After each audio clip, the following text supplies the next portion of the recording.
Hello viewers, welcome my channel. আশা করি আপনারা সবাই ভালো আছেন এবং আমিও ভালো আছি। আমার নাম পরাণ। বরাবরের মতন আমি আজও আপনাদের মাঝে আরেকটি নতুন ভিডিও নিয়ে হাজির হয়েছি। তবে আজ আমি আপনাদের মাঝে যে বিষয়টি শেয়ার করব আর সেটা হচ্ছে যে রোমানিয়া একটি ওয়ার্ক পারমিট বা সিস্টেম, যা সাধারণ নলেজ হিসাবে আমি আপনাদেরকে দেওয়ার জন্য চেষ্টা করতেছি।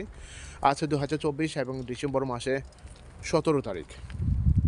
তো দেখতে দেখতে আবারও একটি বছর চলে গেল, যেহেতু বর্তমানে রোমানিয়াতে রয়েছে এবং রোমানিয়া হিসাবে কিছু না কিছু তথ্য আমি আপনাদেরকে দেওয়ার জন্য চেষ্টা করতেছি। এখন এই যে অবহেলিত দেশ রোমানিয়া, যদিও কথাটা বলতেছে অবহেলিত দেশ, কারণ হচ্ছে এক সময় এই রোমানিয়াতে কেউ আসতে চাইতো না এবং মাঝখানে বলতে কয়েকটা বছর আগে অনেক লোক এসেছে এবং এখান থেকে একটা ট্রানজিট দেশ হিসাবে তারা চুজ করে অন্য দেশে চলে গেছে। এটা অবশ্যই আপনারা সবাই জানেন। ইভেন অনেকেই জানে, প্রায় 80% যারা প্রবাসী হিসাবে আছে তারা সবাই জানে যে তারা এখান থেকে আসার পরে তারা অন্য দেশে চলে যায়। তো সেটাই বলতেছি যে এই যে এখন কত যে কঠিন হয়েছে একটা ওয়ার্ক পারমিট পাওয়া, একটা ওয়ার্ক পারমিট পেতে অনেকটা সময় লাগতেছে। তাছাড়া এই দেশে অভ্যন্তর ভিতরে একটু রাজনীতিতে সমস্যা রয়েছে, এটা অবশ্যই আপনারা জানেন কিনা জানি না, কারণ হচ্ছে ইলেকশন ক্যান্সেল করে দিয়েছে 2024 নভেম্বরে 24 তারিখে ফার্স্ট রাউন্ড হওয়ার কথা ছিল, সেটা হয়েছে কিন্তু সেকেন্ড রাউন্ড তারা ক্যান্সেল করে দিয়েছে। এখানেও তাদের রাজনীতি অনেক মানে সমস্যা চলতেছে, কিন্তু সমস্যা চললেও কিন্তু রাস্তাঘাট বা সাধারণ লোকজনের মধ্যে কোনো সমস্যার সৃষ্টি হচ্ছে না, যেটা আপনাদেরকে কি বলবো, একটা সাধারণ নর্মাল মানে ডের মতন চলতেছে।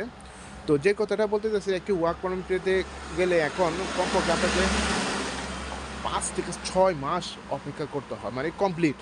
এখানে ওয়ার্ক পারমিট পাওয়ার থেকে এটা না, কিন্তু ওয়ার্ক পারমিট এমনও আছে যে লাস্ট কলে বা লাস্ট টাইমে এমন একটা ফাইল রেডি করছে আপনার, যে সেকেন্ড পার্সন, ওই সেকেন্ড পার্সনে হতে পারে আপনার ফাইলটা পড়ে গেছে এবং 2-3 দিনের মধ্যে হতে পারে আপনার ফাইলটা রেডি করছে। একটা ফাইল রেডি করতে হলে সময় লাগে, কমপক্ষে 7 দিন বা 10 দিনের মতো সময় লাগে। কারণ হচ্ছে যে আপনি যার কাছে দিবেন সে আরেকজনের কাছে দেয় এবং দেওয়ার পরে হচ্ছে এই কাগজগুলো করায়, কাজগুলো কেমতে করায়, নোটারি করতে হয়, ফটোকপি করতে হয় বা মোবাইল থেকে মোবাইলে ট্রান্সফার করতে হয়।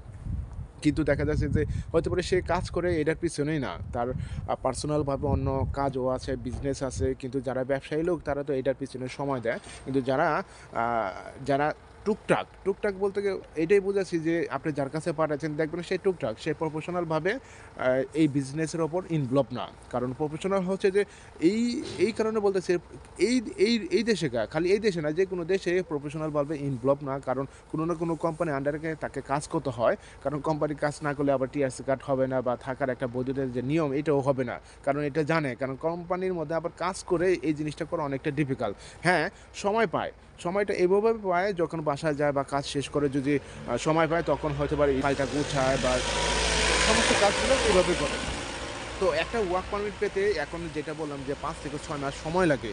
কারণ হচ্ছে যে এখন এই দেশে দেখবেন একটা ফাইল রেডি করার পর অ্যাপয়েন্টমেন্ট ডেটের জন্য তারা অপেক্ষা থাকে এবং অ্যাপয়েন্টমেন্টের ডেটটা কমপক্ষে 2.5 থেকে 3 মাস পরে দেয়।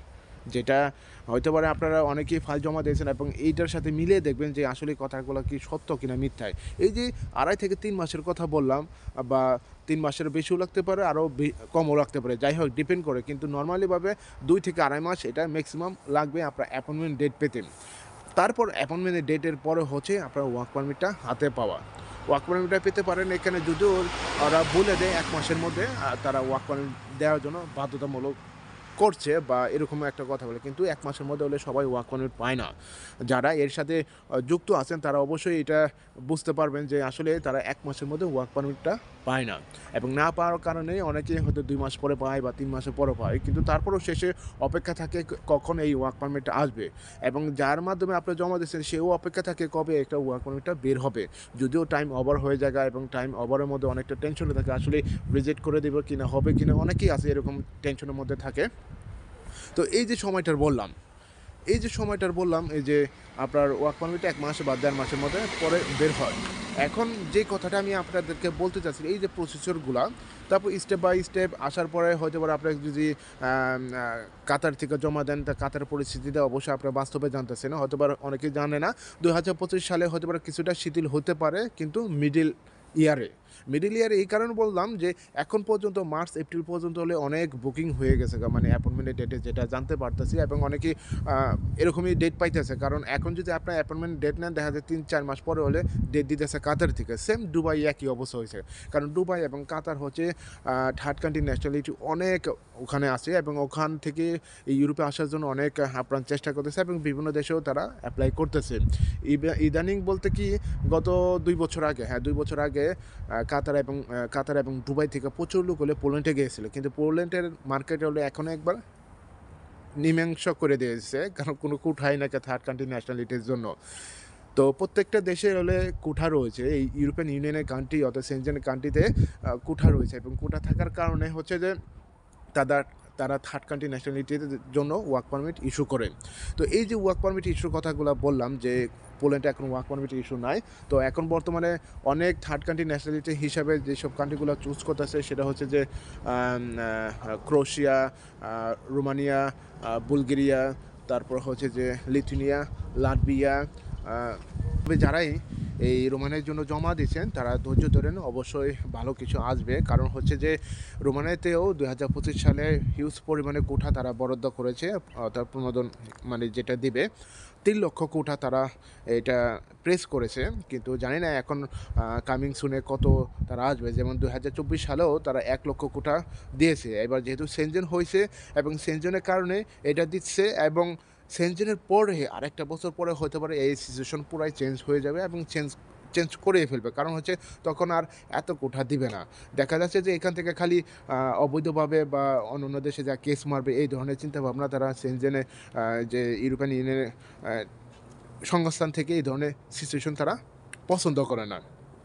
ইতিমধ্যেই আপনারা জানেন যে রোমানিয়া অনেক ইলিগেলভাবে এখান থেকে সেন্ট্রাল বা ওয়েস্টার্ন কান্ট্রিতে প্রবেশ করে, এবং প্রবেশ করার কারণ হলেও অনেক ইলিগেল রয়েছে, এবং এখানে অনেক কমপ্লেন পড়েছে, এবং কমপ্লেন থাকার কারণ হলেও রোমানিয়া অনেক পরে সেনজেনের মতো অন্তর্ভুক্ত হয়েছে, যেটা বাস্তব। হয়তো আপনারা গুগলে সার্চ দিয়ে এগুলি মিলিয়ে দেখতে পাবেন। তবে যাই হোক, আপনারা যেহেতু রোমানে আসার ইচ্ছা করতেছেন, রোমানে আসলে যে তত ভালো কিন্তু তা না। আমি সবসময় বলি ভালো মন্দ সব জায়গায় রয়েছে, কিন্তু মন্দর মধ্যেই অবশ্যই ভালোটা খুঁজে পাওয়া যায়। সুখ দুঃখ যেরকম সব জায়গায় থাকে, সেম এই দেশেও যে সবাই তো চায় যে ভালো একটা ইনকাম করতে, ভালো একটা জায়গায় বসবাস করতে, ফ্যামিলি নিয়ে থাকার জন্য অনেকেই চায়, অনেকেই বলবো এই ধরনের কথা, কিন্তু আসলে প্রথম স্টেপে এগুলি করাটা অনেকটা ডিফিকাল্ট, যেটা বাস্তব জীবনে আপনাকে ফেস করলে বুঝতে পারবেন। তো এটাই বললাম যে মানে ওয়ার্ক পারমিটগুলো এখনও ইস্যু হচ্ছে, কিন্তু অনেকেই বলতেছে এখনও ইস্যু হচ্ছে না বা হবে না, বা এখন ইস্যু হারের সংখ্যা কমে গেছে। ইভেন আবার বলতেছে কোনো ওয়ে নাই এখান থেকে যাওয়া বা ভিতরে প্রবেশ করা, কিন্তু আসলে এগুলি সব কান্ট্রিতে এরকম ধরনের কথাগুলো শুনবেন, কিন্তু বাস্তবে হচ্ছে একটু ভিন্ন। তারপর আপনারা চেষ্টা চালিয়ে যান, দেখেন চেষ্টা না করলে আপনি কখনো বুঝতে পারবেন না যে বাস্তবটা কতটা সহজ না কঠিন। তো চেষ্টা চালিয়ে যাওয়ার পরে তখনই বুঝতে পারবেন যে সহজটা কোথায় এবং কঠিনটা কোথায়। এবং এটাও কথা সত্য যে সবাই যে ভিসা পাবে কিন্তু তা নয়, এখান থেকে অনেকে ভিসা রিফিউজ হচ্ছে, এবং অনেকটা 2বার জায়গায় 3বার ট্রাই করতেছে, কিন্তু তারপরেও আসার জন্য আপ্রাণ চেষ্টা করতেছে, যে কোনোভাবে তারা এখানে প্রবেশ করতে চাইতেছে। হতে পারে তাদের আত্মীয় স্বজন ওয়েস্টার্ন কান্ট্রি বা সেন্ট্রাল ইউরোপে আছে, সে কারণে তারা বারবার ট্রাই করতেছে, এরকম অনেকেই আছে। কিন্তু একটা কথা মনে রাখবেন, চেষ্টা যদি করেন অবশ্যই একদিন সাকসেস হবেন, যেটা বাস্তব আমি আপনাদেরকে বলতেছি। আমার এই প্রবাসী লাইভে প্রায় অভিজ্ঞতা থেকে আমি আপনাদেরকে বলতেছি। তো চেষ্টা চালিয়ে যান। যদি কেউ রোমানিয়া অথবা ক্রোয়েশিয়া অথবা অন্য কোনো সেনজেন কান্ট্রিতে প্রবেশ করার মতন কোনো ফাইল জমা দিয়ে থাকে, তাহলে আমি মনে করি ভালো করছেন, এবং যেখানেই আসেন ওখানে আপনার কাজ চালিয়ে যান। আপনি যেহেতু একটা জায়গায় কাজের কর্মকর্তা হিসাবে রয়েছেন এবং ফ্যামিলিকেও সাপোর্ট করতেছেন, এটাই বলতেছি কি অনেকটা ডিফিকাল্ট, কারণ বাংলাদেশ থেকে একটি ওয়ার্ক পারমিট উঠাতে অনেকটা সময় লাগে। প্লাস হচ্ছে যে আমাদের দূতাবাসের সমস্যা থাকার কারণেই অনেকটা জটিলতার সৃষ্টি হয়। তো এখন এই যে সিম্পল যে কয়েকটা কথা বললাম, যে একটা অ্যাপয়েন্টমেন্ট ডেট নিতে হয়, তারপর হচ্ছে যে ফিজিক্যালি সাবমিশন করতে হয়, তারপর আপনার ওয়ার্ক পারমিটে অপেক্ষা থাকতে হয়, তারপর হচ্ছে যে আপনার অ্যাপয়েন্টমেন্ট ডেট নিয়ে আপনার অ্যাম্বাসিতে দাঁড়াতে হয়, তারপর হচ্ছে যে আপনার যে কান্ট্রিতে রেসিডেন্ট আছে ওই কান্ট্রিতে এম্বাসি থেকে অ্যাপয়েন্টমেন্ট ডেট নিয়ে আপনাকে ফিজিক্যালভাবে অ্যাটেন্ড করতে হয় এবং ফাইল জমা দিতে হয়। তারপর অপেক্ষা থাকে আপনার ভিসা পাওয়াটা। তারপর অপেক্ষা লাস্ট মুহূর্তে থাকে ফ্লাই করার এই দেশের উদ্দেশ্যে। তারপর সংগ্রামী জীবন শুরু করতে হয় আবার একটা নতুন আ অধ্যায় ধারা।